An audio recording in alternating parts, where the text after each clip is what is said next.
अपनी नज़र को बदलो। एक बार एक बहुत बड़ा नेता एक साधु के छोटे से आश्रम में गया।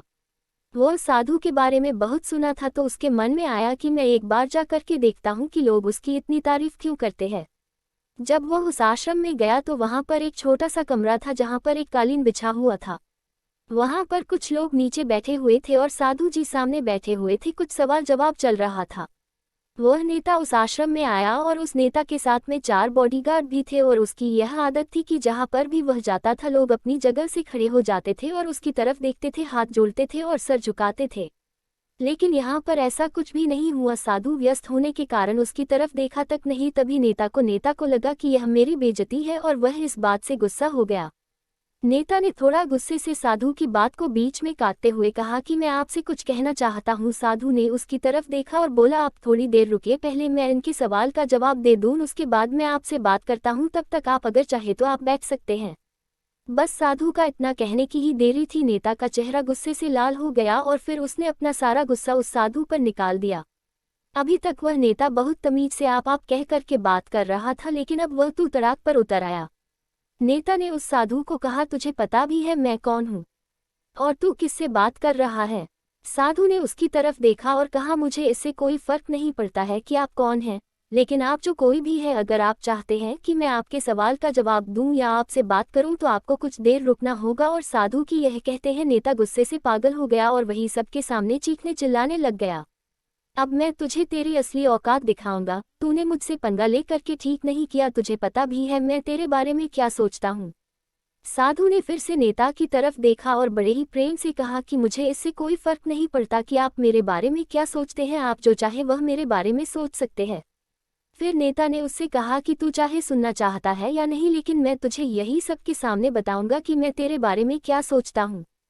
तू कोई साधु नहीं है, तू एक बहुत ही घटिया इंसान है, तू एक ढोंगी है, पाखंडी है और यहाँ पर जितने भी लोग बैठे हैं उन सबको बेवकूफ़ बना रहा है। तेरा बस एक ही मकसद है, इन लोगों की जेब में जितना भी पैसा है वह सब तेरे पास में आ जाए। तू अपने फ़ायदे के लिए इन लोगों का इस्तेमाल कर रहा है और अब मैं तुझे नहीं छोड़ने वाला हूँ। पूरी दुनिया के सामने तेरा पर्दाफाश करके रहूँगा। लेकिन उसके इतना बोलने के बाद भी हल्की सी मुस्कान उस साधु के चेहरे पर बनी ही रही। यह देखकर वह और भी तिलमिला गया और उसने कहा, अब बहुत हो गया, अब मैं यहाँ 1 मिनट भी नहीं रुकने वाला, लेकिन अभी भी तेरे पास मौका है, अगर मुझसे माफ़ी मांगनी है या मुझसे कुछ कहना है तो कह सकते हो। इतना सब होने के बाद भी साधु के चेहरे पर एक मुस्कान थी और वह बिल्कुल शांत था। और फिर उन्होंने अपनी आंखें बंद करी और फिर साधु ने अपनी आंखें खोली, हाथ जोड़े और कहा कि मुझे आपसे कोई गिला शिकवा नहीं है। आपके लिए मेरे मन में कोई भी गलत ख्याल नहीं है। जो भी मेरे बारे में आपने कहा वह आपकी अपनी सोच थी, तो मुझे आप में कोई भी बुराई नजर नहीं आती है। मुझे आप बहुत ही भले इंसान लग रहे हैं। और साधु के इतना कहते ही नेताजी का दिमाग 7वें आसमान पर पहुंच गया। उसके चेहरे पर एक अजीब सी खुशी थी, क्योंकि उस साधु ने वही कहा जो बाकी सब लोग उस नेता को कहते हैं। और वह खुशी खुशी उस आश्रम से अपने घर की तरफ चला गया और जाकर के अपने पिताजी के साथ में बैठ गया। उसके पिताजी ध्यान में थे। उन्होंने पूरी जिंदगी सिर्फ लोगों की सेवा करी और बदले में कुछ भी उम्मीद नहीं किया। तो थोड़ी देर बाद जब उन्होंने अपनी आंखें खोली और देखा अपने बेटे को अपने साथ बैठे हुए, तो उनके बेटे के चेहरे पर आज एक अजीब सी खुशी थी जो आज से पहले उन्होंने कभी नहीं देखी थी। फिर उसने एक एक करके सब कुछ बताया कि आज क्या हुआ, किस तरह से वह आश्रम गया और वहां पर क्या हुआ, उसने क्या कहा और साधु जी ने क्या कहा।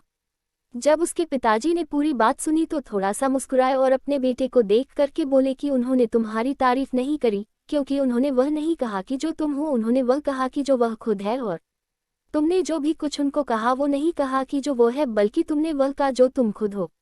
यही बात वेदों में भी कही गई है, यथा दृष्टि तथा सृष्टि। यह दुनिया तुम्हें वैसी नहीं दिखती जैसी यह दुनिया है, यह दुनिया वैसी दिखती है तुम्हें जैसे तुम खुद हो। जिसकी नज़र जैसी है उसके लिए यह दुनिया वैसी ही है। तो अगर तुम अपनी दुनिया को बदलना चाहते हो तो उसका सिर्फ एक तरीका है, अपनी नज़र को बदलो।